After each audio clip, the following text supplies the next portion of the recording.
Hello बच्चों, स्वागत है फिर से आपका अपना यूट्यूब चैनल RKCC मोतिहारी में। चलिए, आज हम लोग कक्षा 10वीं का भौतिकी का दूसरा दिन रहा।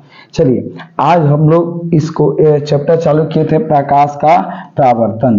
प्रकाश का परावर्तन, तो प्रकाश का परावर्तन एक बहुत इंपॉर्टेंट है। पिछले क्लास में हम लोग बहुत सारे टॉपिक को पढ़े, जैसे पहला टॉपिक पढ़े हम लोग प्रकाश के बारे में, है ना। तो 5 मिनट थोड़ा सा एक रिवीजन क्लास हो जाए, उसके बाद से आगे चले जाए।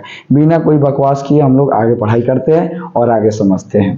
देखिए, पिछले क्लास में हम लोग पढ़ाए थे प्रकाश के बारे में, प्रकाश लाइट के बारे में। तो प्रकाश वह भौतिक कारक है जिसके कारण हम किसी भी वस्तु को देख पाते हैं, है ना। प्रकाश की कई सारी विशेषताएं भी होती हैं, जैसे प्रकाश हमेशा सीधी रेखा में गमन करती है। प्रकाश ऊर्जा का एक स्रोत है जिससे हमें देखने की अनुभूति मिलती है। निर्वात में प्रकाश की चाल कितनी होती है? 3 × 10⁸ मीटर पर सेकेंड। इसकी यूनिट पर ध्यान देने की बात होती है, यूनिट होती है मीटर पर सेकेंड, ठीक है। एग्जाम में तीनों ऑप्शन आपका सेम ही होगा, चारों, बस आपका यूनिट अलग अलग रहता है। यूनिट याद रखिएगा, मीटर पर सेकेंड होती है। उसके बाद से प्रकाश का स्रोत बताए थे, है ना। प्रकाश का स्रोत क्या होता है? जिस स्रोत से हमें प्रकाश की प्राप्त होती है उसे प्रकाश स्रोत कहते हैं। प्रकाश स्रोत 2 होते हैं, एक होते हैं प्रदीप और दूसरे का होते हैं अप्रदीप्त। प्रदीप्त उस वस्तु को बोलते हैं, क्या लिखवाए थे? प्रदीप्त उस वस्तु को जो अपना प्रकाश स्वयं उत्सर्जित करता है उसे प्रदीप्त वस्तु कहते हैं, जैसे चलता हुआ मोमबत्ती, जलता हुआ बल्ब इत्यादि। फिर होता है अप्रदीप्त वस्तु। अप्रदीप्त वस्तु उसको कहते हैं जो अपना प्रकाश स्वयं न उत्सर्जित करके उसको देखने के लिए किसी अन्य पर निर्भर रहता है, तो उसे बोल देते हैं अप्रदीप्त वस्तु। उसके बाद अगला एक टॉपिक था बहुत इंपॉर्टेंट, किरण पुंज। किरण पुंज, किरणों के समूह को, 2 शाब्दिक शब्द से मिला हुआ है, बताए थे। दो शाब्दिक शब्दों से मिलकर बना हुआ है। किरणों के समूह को क्या कहते हैं? किरण पुंज के नाम से जाने जाते हैं। किरण पुंज के कितने प्रकार होते हैं? 3। अपसारिक किरण पुंज, समांतर किरण पुंज, अभिसारिक किरण पुंज। अपसारिक किरण पुंज किसे कहते हैं? जब प्रकाश का स्रोत एक हो, जब प्रकाश का स्रोत क्या हो? एक हो। जब प्रकाश का स्रोत एक हो और बहुत सारा, जब प्रकाश किरण एक बिंदु स्रोत से निकलता है और विभिन्न दिशाओं में फैल जाता है, उसे अपसारिक किरण बोलते हैं। और दूसरा क्या? जब एक प्रकाश दूसरे प्रकाश के समानांतर हो, उसे समानांतर किरण पुंज बोलते हैं। और अभिसारिक किरण पुंज, जब बहुत सारा प्रकाश आए और किसी एक बिंदु पर आकर मिल जाए तो उसे अभिसारिक किरण पुंज कहते हैं। तो हम लोग लास्ट टाइम यही सब पढ़े हुए थे। आई होप आपको बहुत ज़्यादा समझ में आई होगी। अगर कोई भी डाउट हो, कोई क्वेश्चन हो, तो आप कमेंट बॉक्स में कह सकते हैं, हम उसको जरूर देखेंगे, ठीक है। चलिए आगे बढ़ते हैं। आज से हम लोग एक नया टॉपिक स्टार्ट करेंगे, ठीक है। आज से हम लोग एक नया टॉपिक को स्टार्ट करेंगे। नया टॉपिक को नोट्स के लिए नीचे दिए गए नंबर पे आप व्हाट्सअप कर सकते हैं। मैं आपको उस नंबर पे व्हाट्सअप प्रोवाइड करा दूंगा, ठीक है। चलिए तो स्टार्ट किया जाए। चलिए, तो स्टार्ट करने से पहले कुछ बात बोलते हैं आप लोग के लिए कि जीत और हार आपके सोच पर निर्भर करती है। जीत और हार आपकी सोच पर निर्भर करती है। सोच लिए, मान लो तो हार, और ठान लीजिए तो आप जीत चुके हैं, ठीक है। चलिए, तो सोचिए, आपका सारा डिपेंड करता है आपके सोचने पर। सारा चीज डिपेंड करता है आपके सोच पर। आप सोचते कैसा है, इसी पर आपका मन चलता है। क्योंकि कल बताए थे कि मन जो है ना एक पानी की बहाव की तरह होता है। तो कभी भी आगे बढ़िए, मन के छोड़िए, मन को मजबूती बनाइए और कभी भी पॉजिटिव सोचिए, क्योंकि सकारात्मक सोचिएगा तब आगे बढ़िएगा। समझ में आ गया? तो ठानना है कि हम जीत चुके हैं ऑलरेडी, ठीक है। और उस ठान को लेकर आज कड़ी मेहनत करना है। स्टार्ट करते हैं। चलिए, आज का टॉपिक रहा आप लोग के लिए, आज का टॉपिक है आप लोग के लिए पारदर्शी पदार्थ, अपारदर्शी पदार्थ और प्रभासी पदार्थ। पदार्थ जो होते हैं ना, पदार्थ जो होते हैं, पदार्थ, उसको 3 वर्गों में तोड़ा जाता है। कितने वर्गों में तोड़ा जाता है? 3 वर्गों में तोड़ा जाता है। पहला पारदर्शी पदार्थ, पारदर्शी पदार्थ, पारदर्शी पदार्थ। दूसरा होता है अपारदर्शी पदार्थ, अपारदर्शी पदार्थ, अपारदर्शी पदार्थ। तीसरा का होता है प्रभासी पदार्थ, ठीक है। प्रभासी पदार्थ, प्रभासी पदार्थ। चलिए, तो अप्राभासी पदार्थ, इस तीनों पद पर को हम लोग डिटेल और पूरा एकदम शानदार तरीका से हम लोग पढ़ाई किया जाए।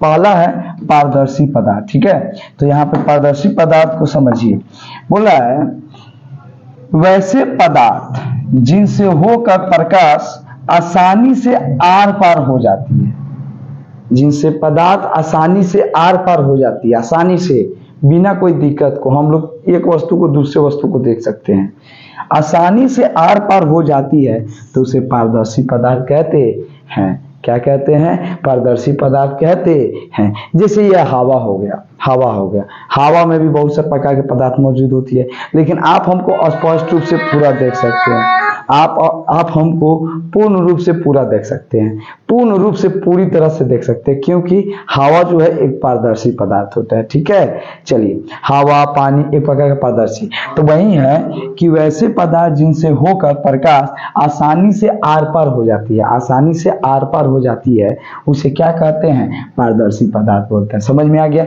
जैसे में हो जाएगा हवा, कांच, पानी इत्यादि, बहुत तरीका से समझाएंगे, तो सब पूरा कर जाए। तो याद रखिएगा, वैसे पदार्थ जिनसे होकर प्रकाश, वैसे पदार्थ, बात को मिलेगा, वैसे पदार्थ जिसे प्रकाश जो है ना आसानी से उस पर इस पर आ जा सके, उसी को हम लोग कहते हैं पारदर्शी पदार्थ।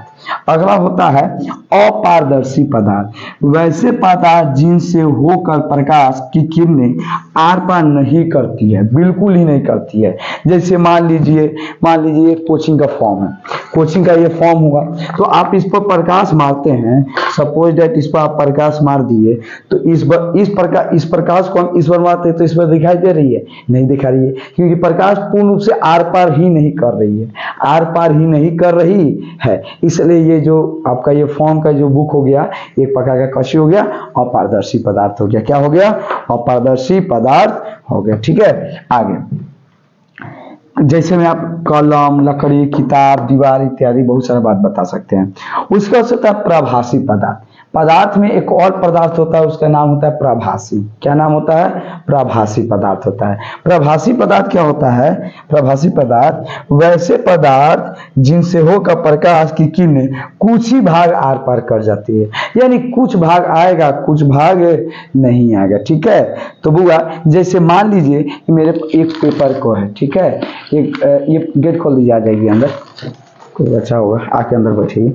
जैसे ये मान लीजिए एक पेपर है, इसमें तेल लगा दे, मान लीजिए हमारे सर पर तेल लगा हुआ है, हम तेल लगा लिए, है ना। जैसे इस पर बल्ब लगे, तो इस पर देखिए कुछ भाग बाहर दिखाई दे रहा है, कुछ भाग बाहर दिखाई नहीं दे रहा। आप लोग ध्यान से देखिएगा, कुछ भाग बाहर दिखाई दे रहा है, कुछ भाग बाहर नहीं दिखाई दे रहा है। यानी वैसे पदार्थ जिससे प्रकाश की कुछ ही भाग आर पार करे, पदार्थ के कुछ ही भाग आर पार कर सके, कुछ ही पदार्थ आर पार कर सके, उसे पारभासी पदार्थ कहते हैं। जैसे कांच हो गया, घिसा हुआ कांच, तेल में लगा हुआ पेपर, ये सब क्या हो गया? प्रभासी पदार्थ हो गया। चलिए, इस पिक्चर के मदद से हम तीनों को एक लाइन से जबरदस्त तरीका से पढ़ेंगे। सबसे पहले हम लोग पढ़ते देखिए, जंगला हुआ, जंगला में स्लाइड वाला आता है, आप सभी लोग जानते हैं, ज्यादातर आज तक लोग जो भी कांच होता है स्लाइड वाला आता है। तो स्लाइड वाला में क्या होता है कि स्लाइड जैसे भी करते हैं, जैसे ये स्लाइड थोड़ा सा हटा दिए तो ये हवा आ गया, तो हवा के आर पार की वस्तु को हम लोग देख सकते हैं। तो एक प्रकार का ये कौन सा भाग हो गया? पारदर्शी भाग हो गया। लेकिन ये थोड़ा सा ऐसा कांच दिख रहा है, तो कांच का भाग जो होता है ना, कुछ भाग उधर से हम देख पाएंगे, कुछ भाग हम लोग नहीं देख पाएंगे, तो ये क्या हो गया? प्रभासी पदार्थ हो गया। कौन सा भाग हो गया? प्रभासी पदार्थ हो गया। लेकिन जैसे इस पर पर्दा के बाद देखेंगे, तो पर्दा के बाद बिल्कुल दिखाई देना ही बंद हो जाएगा, तो ये क्या हो जाएगा? अपारदर्शी पदार्थ हो जाएगा। क्या हो जाएगा? अपारदर्शी पदार्थ हो जाएगा। आई बात समझ में आपको? चलिए, तो इस बात को समझ में आ गया होगा, फिर से समझिए। यहाँ पे देखिए, वैसे पदार्थ जो आर पार दिखाई दे, जो आर पार दिखाई दे, आर पार, एक मिनट, आर पार दिखाई दे, जो आर पार नहीं दिखाई दे, जो आर पार थोड़ा दिखाई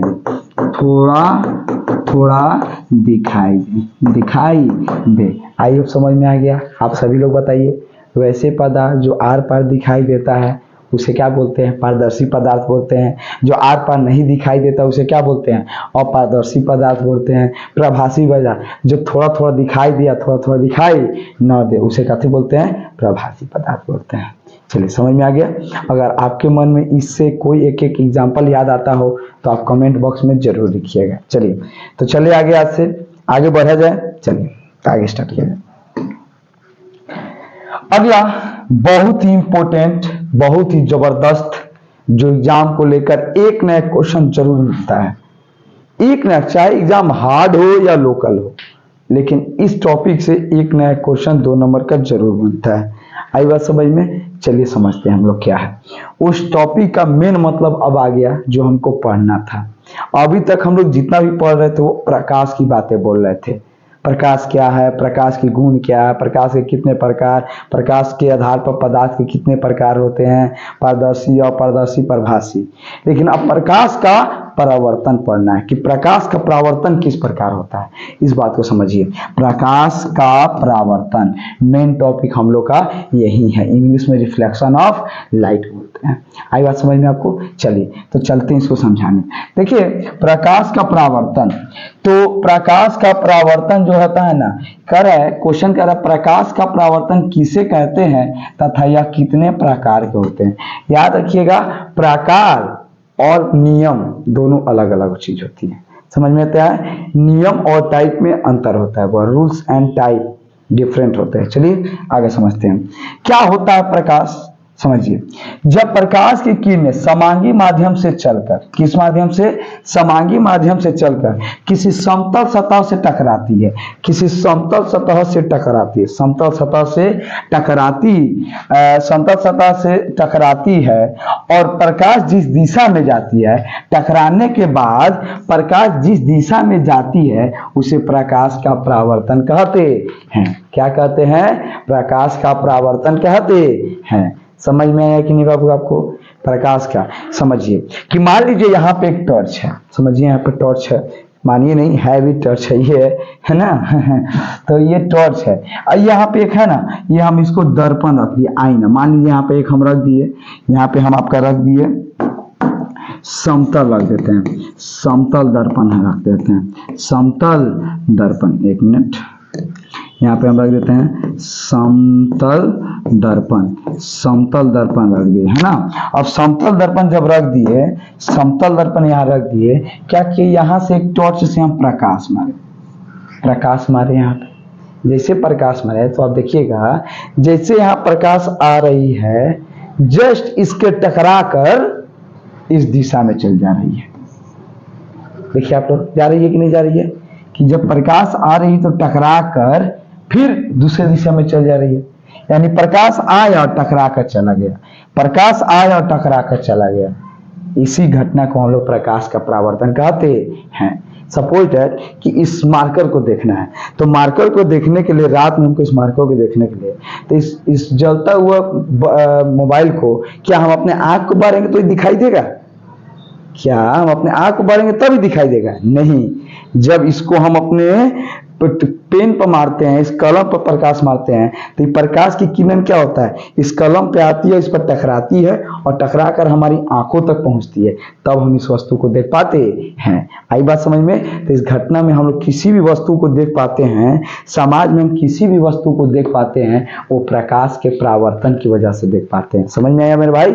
चलिए समझिए यहाँ पे कि जब प्रकाश आ रही है, टकरा कर जा रही है, इस घटना को प्रकाश का परावर्तन कहते हैं। ये नियम आप अपने घर में भी कर सकते हैं, बहुत ही सरल है। आप टॉर्च ले लीजिए या मोबाइल के फ्लैश ले लीजिए, रूम को अंधेरा कर दीजिए और बल्ब पर प्रकाश मारिए, जैसे मारिएगा वैसे उस दिशा में जाएगा। अर्थात क्या होता है? प्रकाश का परावर्तन। तो इसका कुछ भी परिभाषा होता है, जब आप समझ जाते हैं ना, जब आप समझ जाते हैं तो इसको कई सारे परिभाषा बना सकते हैं, ऐसे कोई बात नहीं है। रटने वाला विद्यार्थी रटता है बुआ, रटना नहीं है, बात को समझना है। बात को जितना समझिएगा गहराई से, किसी भी बात को जितना गहराई से समझ के पढ़िएगा ना, उतना परिभाषा आप ध्यान से बना लीजिएगा। ठीक है, चलिए तो समझिए प्रकाश का परावर्तन। तो प्रकाश के परावर्तन का परिभाषा क्या बोले हैं कि जब प्रकाश किसी वस्तु से टकराती है और जिस दिशा में भी जाती है, इस घटना को प्रकाश का परावर्तन कहते हैं। अभी हम समझाए हैं कि हमको इस कलम को ही देखना है, तो इस प्रकाश को कहां पर मारेंगे, कहां पर मारेंगे, इस कलम पर मारेंगे। जब इस कलम पर मारते हैं तो ये प्रकाश आती है और इस कलम पर टकराती है और टकरा कर हमारी आंखों तक पहुंचती है, तब हम इस वस्तु को देख पाते हैं। इस घटना को ही प्रकाश का परावर्तन कहते हैं। आई बात समझ में मेरे भाई? चलिए अभी हम लोग जितना भी वस्तु देखते हैं, जितना भी वस्तु देख पाते हैं, ठीक है, ये हम स्टेपलर को देख रहे हैं, इस स्टेपलर को देख रहे हैं, प्रकाश के परावर्तन की वजह से ही देख पा रहे हैं। ठीक है, आप हमको देख पा रहे हैं, ये भी एक प्रकाश का परावर्तन है। आप इस बोर्ड को देख रहे होंगे, ये भी प्रकाश का परावर्तन है। अर्थात प्रकाश का परावर्तन एक बहुत बड़ा इंपॉर्टेंट टॉपिक है। इस बात को समझिए कि जब प्रकाश किसी वस्तु पर टकराती है और टकरा कर जिस दिशा में भी जाती है, उस घटना को प्रकाश का परावर्तन कहते हैं। अब समझिए, जो मेन बात, टॉपिक को समझिए, जो प्रकाश आती है, जो प्रकाश आती है, जो प्रकाश आती है, उस प्रकाश को क्या कहते हैं? अर्थात आप सभी लोग जानते हैं ये प्रकाश आ रही है, तो जो प्रकाश आती है ना, उसको हम लोग आपतित किरण कहते हैं। क्या कहते हैं? आपतित किरण। आपतित किरण, इंसिडेंट रे। ठीक है, इंसिडेंट रे, आपतित किरण। जो प्रकाश टकराती है ना बउआ आईना पर, जो ये टॉर्च से प्रकाश निकल के ये जो आईना पर टकरा रही है, इस प्रकाश का नाम कौन सी होता है? आपतित किरण, इंसिडेंट रे इंग्लिश में बोलते हैं। समझ में आया? ठीक है, आगे चलते हैं। अब जो प्रकाश दर्पण से टकराकर, इस बिंदु पर टकराकर इस दिशा में जा रही है, तो इसका नाम होता है परावर्तित किरण। परावर्तित किरण, परावर्तित किरण। ठीक है, रिफ्लेक्टेड रे होता है, रिफ्लेक्टेड रे होता है। आई बात समझ में बुआ? आई समझ मेरे बात को? समझिए, जो प्रकाश आती है उसे कौन किरण बोलते हैं? आपतित किरण। और जो टकरा के जाती है उसे कौन किरण बोलते हैं? परावर्तित किरण बोलते हैं। समझ में आ गया बुआ?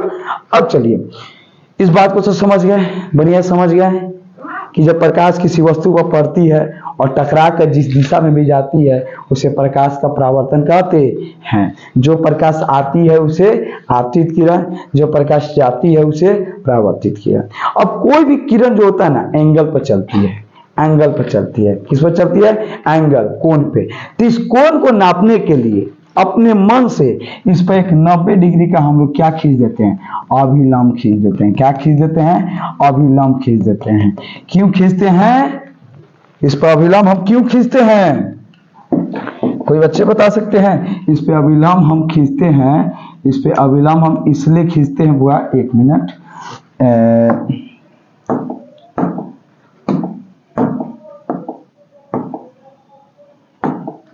इस पर हम लोग अभिलंब इसलिए खींचते हैं, इस पर अभिलंब हम लोग इसलिए खींचते हैं ताकि ये क्या, एंगल को मापा जा सकते। याद रखिएगा, अभिलंब जो होता है ना 90 डिग्री का होता है। कितना डिग्री का होता है? 90 डिग्री का होता है। अभिलंब काल्पनिक होता है, माना जाता है, इसलिए इसको डैश लाइन से सूचित किया जाता है। किस लाइन से?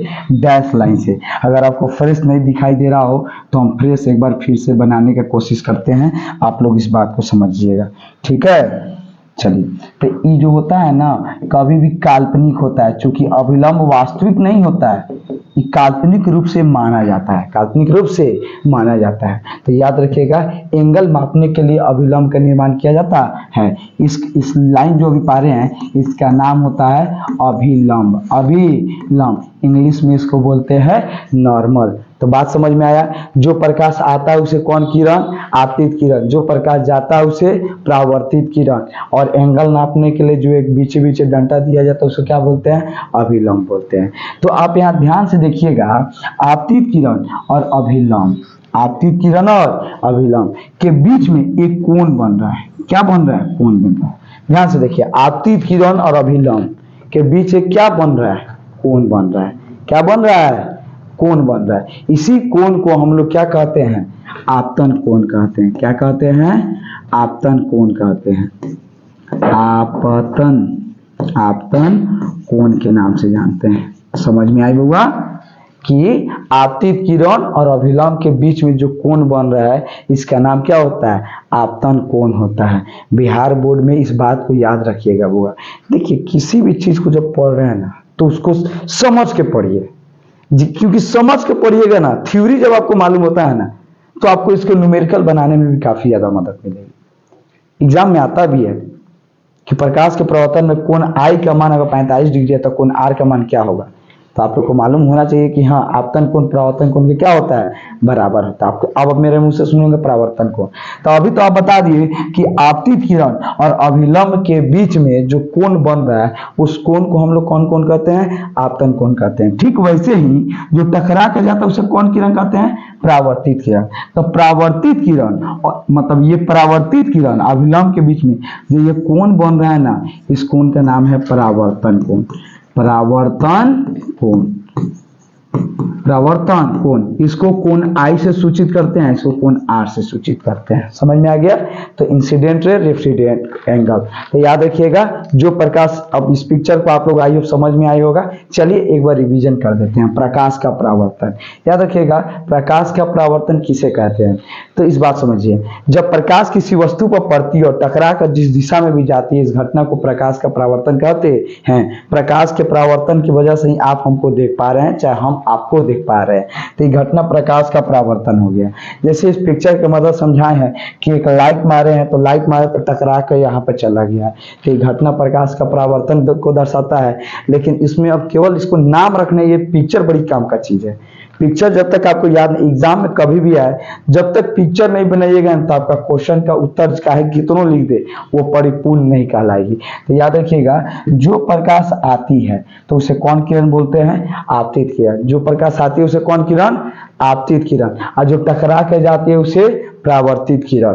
और इसको एंगल नापने के लिए बीच में एक क्या खींच देते हैं? अभिलंब खींच देते हैं। अभिलंब कितना डिग्री का होता है? 90 डिग्री का होता है। सब एग्जाम में आता है। अभिलंब कितना डिग्री का होता है?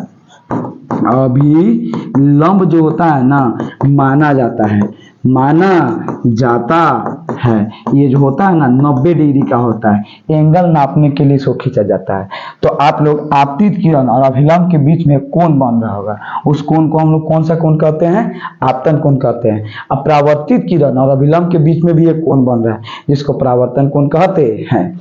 आप तो समझ गए, लेकिन आप लोग ध्यान से देखिए, आपतित किरण, अभिलंब और परावर्तित किरण एक ही बिंदु पर है, सब एक ही बिंदु पर है। इस बिंदु का नाम होता है बुआ आपतन बिंदु। कौन बिंदु?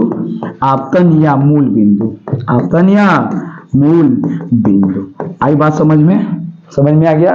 तो आप लोग परावर्तन समझ में आ गया। प्रकाश के परावर्तन एग्जाम के लेकर ये बुआ MVV आई है, MVVI, most very very important.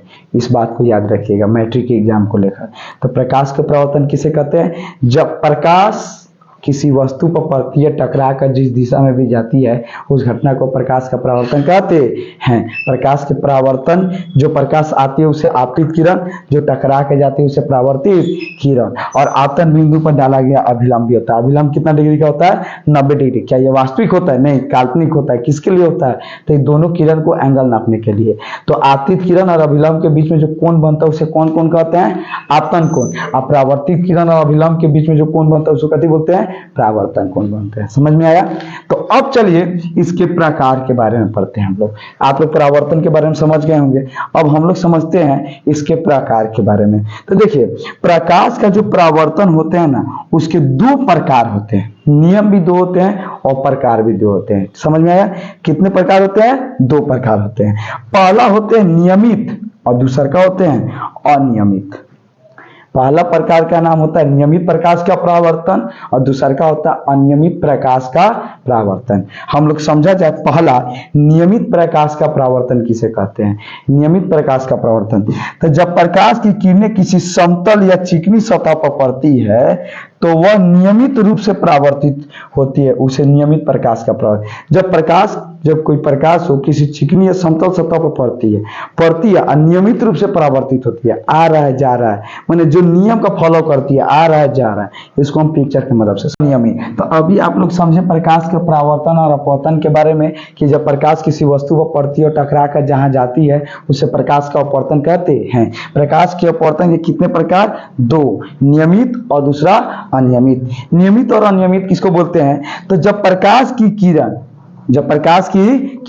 किसी चिकनी या समतल सतह पर पड़ती है, अनियमित रूप से जाती है, ये ना कि कहीं यहाँ चल गया, कहीं वहां चल गया, कहीं ये घाट कोई वीर घाट, नहीं, एकदम नियमित रूप से आती है और नियमित रूप से जाती है, उसे हम लोग क्या बोलते हैं? नियमित प्रकाश का परावर्तन। ये तो हो गया आपका भाषा। और समझिए यहाँ पे प्रैक्टिकली देखिए, एक मान लीजिए एक ये समतल हमारा दर्पण हो गया, यहाँ पे आप मान सकते हैं कि मेरा एक समतल सतह हो गया। यहाँ पे देखिएगा आप लोग ध्यान से इस बात को कि जितना भी पिक्चर आ रही है नियमित रूप से जा रही है, आ रही है नियमित रूप से जा रही है, आ रही नियमित रूप से जा रही, आओ जाओ, कोई दिक्कत नहीं है। लेकिन अनियमित क्या होता है? अनियमित क्या होता है कि जब प्रकाश की किरण किसी रुखड़ी या चमकीली सतह पर पड़ती है, चमकीली रुखड़ी या चमकीली सतह पर पड़ती है, रुखड़ी सतह पर पड़ती है, तो प्रकाश अनियमित रूप से परिवर्तित होती है, जिसे ही प्रकाश का अनियमित प्रकाश का परावर्तन कहते हैं। मान लीजिए चिकनी या रुखड़ी सतह पर पड़ा, चिकना है, जैसे नया नया घर में छिपा किन के आता है धनतेरस के दिन में, तो उसमें जब हम लोग देखते हैं कितना सुंदर इसमें चेहरा दिखाई देता है। लेकिन जब उसको लोग बहुत पुराना होता है, रुखड़ा बर्तन मारते मारते पुराना, तो देखिएगा तो आपका चेहरा इधर उधर दिखाई देगा, है ना। तो बुआ ये अनियमित प्रकाश का परावर्तन हो गया कि मार रहे हैं कहीं और, जा रहे हैं कहीं और, मार रहे कहीं और, जा रहा है कहीं और, अर्थात कौन सा नियम हो गया? अनियमित प्रकाश का परावर्तन। तो समझ में आ गया। वैसे प्रकाश की किरण जो आपतित के बाद परावर्तित होती है लेकिन नियमित रूप से होती है, उसे नियमित प्रकाश का परावर्तन बोलते हैं। अनियमित प्रकाश का परावर्तन किसे कहते हैं? जैसे कहीं मारे कहीं चल गया, तो चिकनी या चमकीली सतह पर पड़ती है। आई बात समझ में? तो समझ में आ गया। प्रकाश जब किसी वस्तु पर पड़ती है, टकरा कर जहां भी जाती है उसे प्रकाश का परावर्तन बोलते हैं। प्रकाश के परावर्तन दो प्रकार के होते हैं, नियमित और दूसरा अनियमित। पहला नियमित और दूसरा का अनियमित प्रकाश का परावर्तन। तो जब प्रकाश किसी वस्तु पर के नियमित रूप से परावर्तित होती है तो उसे नियमित प्रकाश का परावर्तन बोलते हैं, और जब बिना रुखड़ा सतह पे होता है तो उसे अनियमित प्रकाश का परावर्तन बोलते हैं। आइए समझ में आया होगा आप लोग को। अगला क्वेश्चन पर चलते हैं। परावर्तक सतह किसे कहते हैं? तो प्रकाश जिस सतह से टकरा कर अपनी माध्यम की ओर उड़ता है उसे परावर्तक सतह कहते हैं। चांदी जो होता है ना, इंपोर्टेंट नोट याद रखिएगा, नोट, चांदी सबसे अच्छा परावर्तक होता है, सबसे अच्छा परावर्तक होता है। कैसे समझाते हैं? होता है, आप लोग जो आईना देखते हैं, लोग शीशा देखते हैं, तो पीछे देखिएगा रस्तित रहता है। रस्तित का मतलब रंगा हुआ रहता है। तो असल में जो रस्तित होता है ना, वो रस्तित हुआ भाग किसका रहता है? समझ गए लोग? किसका रहता है? सिल्वर, चांदी का रहता है। समझ में आया? जो आईना के पीछे जो भाग रंगा होता है ना, वो असल में कथी का होता है? चांदी का होता है। समझ में आ गया मेरे भाई? तो परावर्तक सतह उसको बोलते हैं। अच्छा बताइए, परावर्तक सतह किसको बोलते हैं? हम आपको एक अच्छा तरह समझाते हैं। ये प्रकाश आ रही है, तो सारे प्रकाश को हम लोग क्या कहेंगे? आप बताइए, क्या कहेंगे? हाँ सही बोले, आपतित किरण बोलते हैं। क्या बोलते हैं? आपतित किरण। अब बताइए, टकरा के चला जा रहा है तो इसको क्या बोलेंगे? परावर्तित किरण। कौन किरण? परावर्तित किरण बता दिए। लेकिन बड़ी बोल तो आप बहुत अच्छे से बता दिए सर, आया टकरा के जाए। जिस भाग पर टकराती है ना, उस भाग को हम लोग क्या बोलते हैं? परावर्तक भाग बोलते हैं। क्या बोलते हैं? परावर्तक भाग। जिस भाग से मुड़ती है उस भाग को परावर्तक भाग कहते हैं। समझ में आ गया?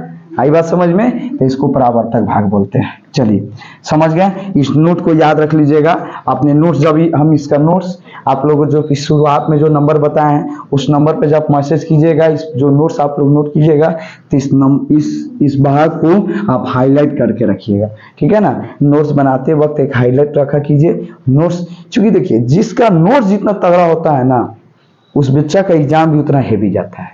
क्योंकि विद्यार्थी का हथियार क्या हो गया, उसका नोट्स। लास्ट में जाकर बच्चे लोग गेस गिनते हैं, गेस पेपर से पढ़ते हैं, क्या फायदा हुआ। गेस पेपर में भर भर का लैंग्वेज देता है, किताबी लैंग्वेज याद नहीं पाता है। जो अपना राइटिंग से नोट्स बनाइएगा ना, उसका एक अलग का बात है।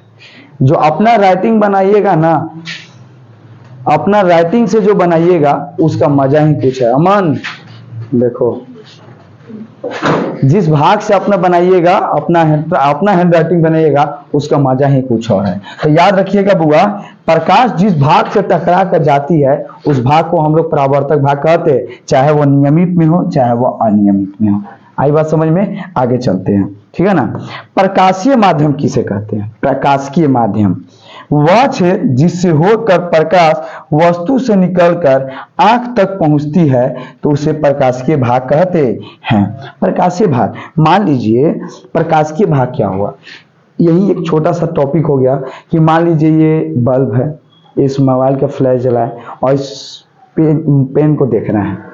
तो जब ये इस प्रकाश को इस पर मारे और टकरा के आ गया, तो बीच में जो क्रिया हो रहा है ना, इसी को प्रकाशीय भाग बोलते हैं कि इसी भाग में वस्तु टकरा कर यहाँ पहुंच रहा है। हम कैसे देख पा रहे हैं कि प्रकाश इस पे आ रही है और टकरा कर हमारी आंखों तक आ रही है। मान के आप कह सकते हैं प्रकाश के परावर्तन का ही एक भाग होता है ना। इसी को हम लोग बोलते हैं प्रकाशिकीय माध्यम। प्रकाशिकीय माध्यम समझ में आ गया। जब आपको यहाँ पे नोट मिलेगी तो शानदार पिक्चर के साथ आपको हैंड राइटिंग नोट्स दिया जाएगा। चलिए, तो आपका यहीं तक क्लास आज रहा बुआ। आगे हम लोग पढ़ेंगे बुआ, आगे के क्लास में हम लोग पढ़ेंगे बहुत ही मोस्ट इंपोर्टेंट टॉपिक, प्रकाश के परावर्तन के नियम, जो अपने आप में बहुत इंपोर्टेंट है। ठीक है, चलिए चलते चलते जाते जाते एक शुरुआत में जितना पढ़ाई किया हम लोग उसको एक बार रिवीजन करते हैं। ठीक है, तो चलिए रिवीजन करने के लिए फिर से बैक आते हैं हम लोग और आपको समझाते हैं। बताएं आपसे पारदर्शी पदार्थ, अपारदर्शी पदार्थ, प्रभासी पदार्थ। तो इस जंगला के मदद से हम आपको पूरा समझा दिए हैं कि जंगला के में जब आधा खोल दीजिएगा तो पूरा आर पार दिखाई देता है, पूर्ण रूप से आर पार दिखाई देता है, आगे पीछे दोनों दिखाई देता है, तो उसको पारदर्शी पदार्थ बोलते हैं। लेकिन जब थोड़ा सा खिड़की लगा दिया जाता है तो ये शीशा का कांच होता है, जो थोड़ा दिखाई देता है वो थोड़ा दिखाई नहीं देता है, उसको हम लोग प्रभासी भाग बोलते हैं। और अपर, जब इस पर हम लोग अपना कवर लगा देते हैं, जब जंगला में कवर लगा देते हैं तो पूर्ण रूप से दिखाई नहीं देता है, तो इसको हम लोग क्या बोलते हैं? अपारदर्शी भाग बोलते हैं। समझ में आया? आगे बताते हैं। आगे बताया है प्रकाश का परावर्तन। तो जब प्रकाश किसी वस्तु पर पड़ती है और टकरा के जिस दिशा में भी जाती है, प्रकाश किसी वस्तु पर पड़ती है और टकरा के जिस दिशा में भी जाती है उस दिशा को प्रकाश का अपवर्तन कहते हैं, है ना। इसके अंतर्गत आप बहुत सारे बात जाने कि प्रकाश जब आती है उसको आपतित किरण कहते हैं और टकरा कर जाती है उसे परावर्तित किरण कहते हैं। और इस दोनों प्रकाश को एंगल नापने के लिए हम लोग एक 90 डिग्री का क्या खींच देते हैं? अभिलंब खींच देते हैं। ठीक है ना। तो आप लोग आपतित किरण अभिलंब के बीच में जो कोण बनता है उसको आपतन कोण के बोलते हैं, एंगल ऑफ इंसिडेंट बोलते हैं। और परावर्तित किरण और अभिलंब के बीच में जो कोण बनता है उसको परावर्तन कोण कहते हैं, परावर्तन कोण कहते हैं। और ये तीनों प्रकाश जिस बिंदु पर पड़ती है उस बिंदु को हम लोग आपतन या मूल बिंदु के नाम से जानते हैं। समझ में आ गया। तो प्रकाश के परावर्तन के समझ गए। और प्रकाश के परावर्तन के कितने प्रकार? 2, नियमित प्रकाश का परावर्तन, अनियमित प्रकाश का परावर्तन। तो जब प्रकाश किसी समतल सतह पर पड़ती है या टकराती है, अनियमित रूप से जाती है, उसे नियमित प्रकाश का परावर्तन बोलते हैं। और जब प्रकाश अनियमित रूप से जाती है, यानी आया गया, मारे कहाँ गया कहाँ, देख रहे हैं आ रहा है सीधे जा रहा है, आज जैसे आ रहा है वैसे जा रहा है, उसे नियमित बोलते हैं। आज जैसे मारते हैं उससे नहीं जाता है तो उसको अनियमित बोलते हैं। ठीक है, तो आज का क्लास आप लोगों को समझ में आया होगा बुआ, बहुत अच्छा समझ में आया होगा। अगर अच्छा लगा तो कमेंट में जरूर बताइएगा कैसा लगा आपको, फीडबैक का इंतजार रहेगा आप लोग को। चलिए, तो अब लोग हम मिलते हैं आपको अगले वीडियो में एक नए टॉपिक, नए जुनून, नए उम्मीद के साथ। तब तक ले जय हिंद, जय भारत।